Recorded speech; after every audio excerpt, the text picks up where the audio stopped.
I bid you welcome. I am a little goblin who likes to do makeup, and today we're going to do something a little blue for the winter season. Blue skin, blue hair with deep red graphic liner. So let's get into it. We are going to start with our primed skin, and I've got some Bowitzki. I've got some white, light blue, and then some dark blue all in little pots down here. Not little pots, they're actually little caps.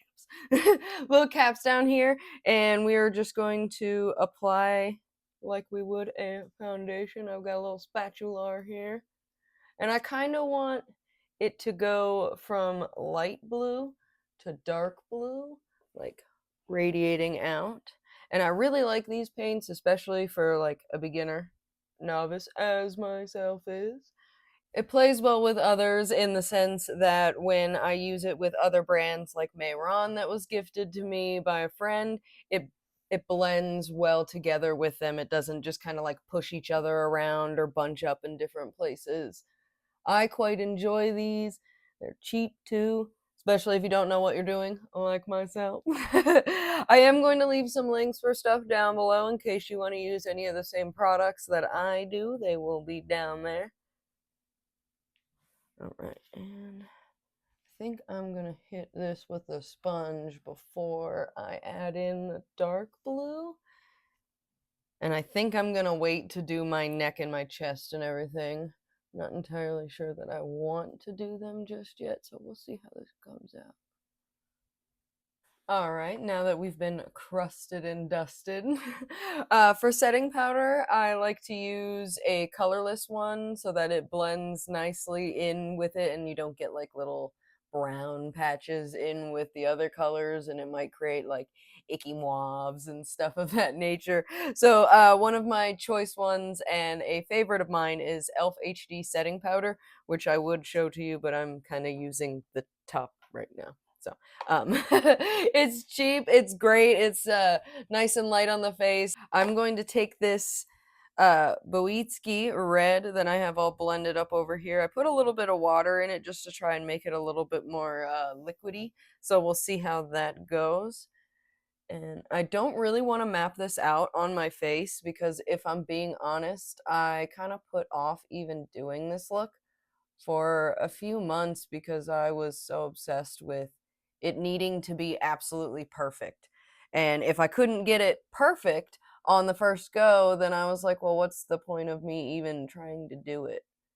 And so it just like stagnated me for a while, and I just sat there looking at it and a bunch of other projects that I wanted to do, but was holding me back because, well, I wanted to make it perfect instead of just trying to make it in the first place.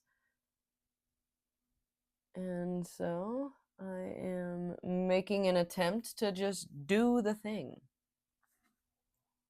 Whether it's finish the cosplay, do the makeup, make the wig, like sew the outfit, finish the painting, whatever it is, I actually need to try before I can worry about anything else. Hardest part, especially when you have unnecessary expectations for yourself. Like, wow, I've never done this before, but it must be absolutely perfect. Whether it ends up being perfect or not, I'm showing up and I'm giving it a shot regardless. Because I'm tired of things just piling up in my workroom because, well, I want to do it, but it's not going to be absolutely perfect. Well, now I'm just sitting in a mess. So I'm showing up to do the thing, and I hope that you do the thing in your own life as well. Be creative, make the stuff, and more importantly, be a little bit silly. It's just makeup, it's just art in life.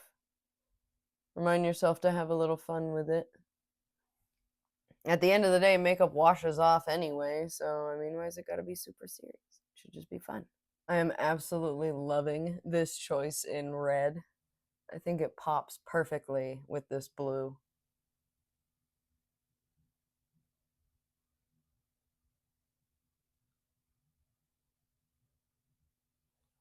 I just want to do something weird for the lips. It's not on the drawing, but you know, it's supposed to be fun.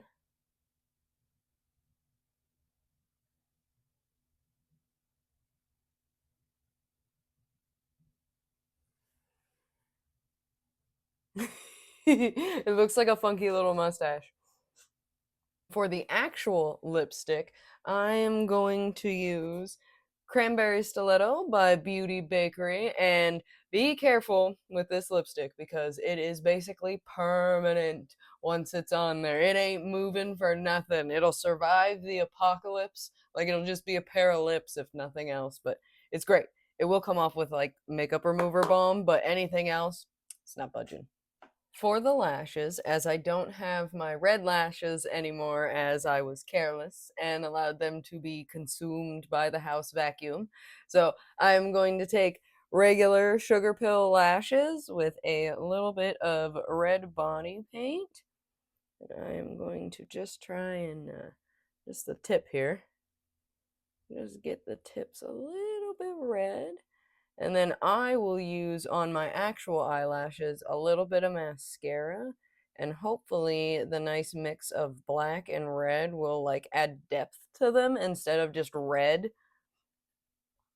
I think like the little bit of shading underneath might make them pop a little bit more. I don't know if you can actually see. Yeah. Getting a little red there.